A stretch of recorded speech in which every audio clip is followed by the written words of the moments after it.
Agent K-42, post-contract debrief. Debriefing log, Agent K-42. Client, classified. Target, Lila Mercer. Location, settlement, 17X, Jungle Quadrant. Objective, terminate target and extract vocal cords for client. The request was unusual. The client wanted the target's voice box removed post-mortem and delivered as a memento. It's not my role to question the eccentricities of clients. I fulfill the contract as specified. Whether they want a bullet, a body part, or silence, the result is all that matters. Lila Mercer, former diplomat, now living off-grid in Settlement 17X, an unremarkable colony hidden deep in the Jungle Quadrant. Her records suggest political ties with several powerful factions. The client's reasons for termination are irrelevant. My interest is operational. Mission entry 01. Infiltration. I arrived at Settlement 17X under cover of night. The jungle terrain presented minor environmental challenges. Dense foliage, high humidity. The settlement itself had no significant defenses. Its residents were primarily civilians, farmers, miners, a few hired guards. Nothing exceptional. Mercer lived on the outskirts in a modest residence, isolated from the main colony. Predictable behavior for someone who has made enemies. She'd grown complacent, relying on distance and obscurity as her primary means of protection. It was insufficient. I disabled the perimeter sensors without incident. The guards were easily avoided, untrained, poorly armed. I didn't engage. Civilians are irrelevant to the mission unless they interfere. Mercer was alone.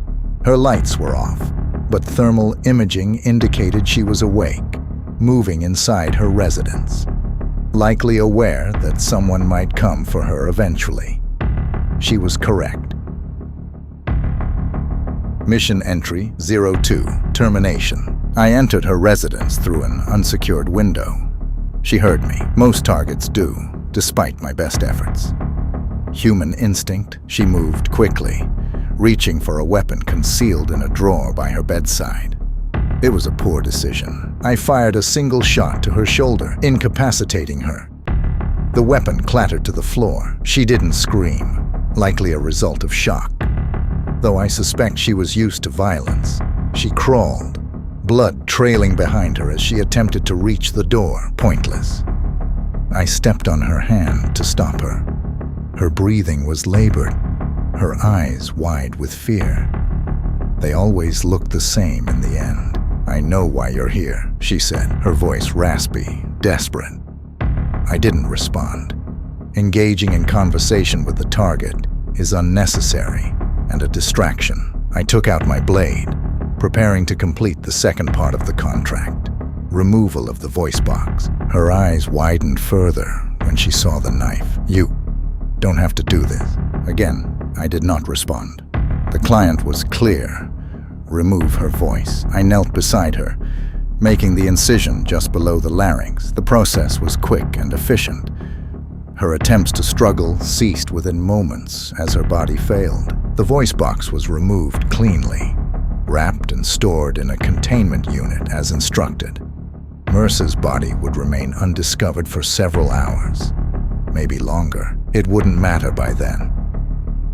Mission entry 03. Extraction. I left the settlement without detection. The guards were none the wiser. Extraction was scheduled for 0400 hours. I reached the rendezvous point at 0347, ahead of schedule. As I prepared the containment unit for delivery, I received an incoming transmission from the client. Unusual, given that most clients avoid direct contact after a successful termination. The message was text only. You've completed your task well. However, there is one final detail we failed to disclose. The voice box you removed, it is not for us. It is for her daughter. She asked for it personally. I paused, processing the information. It was uncommon for clients to reveal their personal motives. I was about to close the terminal when another message arrived. She will be arriving shortly. Do not interfere. At 0352 hours, a figure appeared on the outskirts of the rendezvous site, moving through the underbrush. Thermal imaging confirmed it was a child, approximately 8 years old. She approached slowly, cautiously, but with purpose. The girl stepped into view, her face illuminated by the low light of the extraction zone. She looked at me with cold, calculating eyes, far too composed for someone her age. Without a word, she extended her hand, palm open, waiting for the containment unit. I handed it to her. She didn't flinch, didn't react, just took it and turned to leave. No questions, no words. The transmission had been clear. Do not interfere.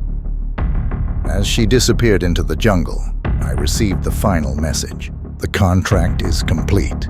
Payment has been transferred.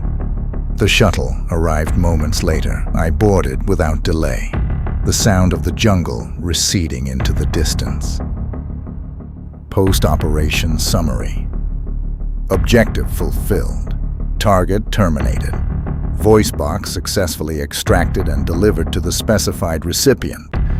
No collateral damage. Payment received in full.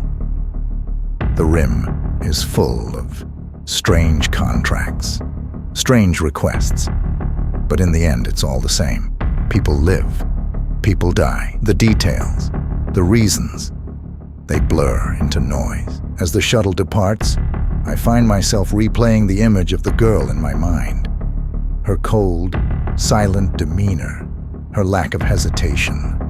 The client didn't send me to eliminate a threat. They sent me to create one, but that's not my concern. My name is K-42.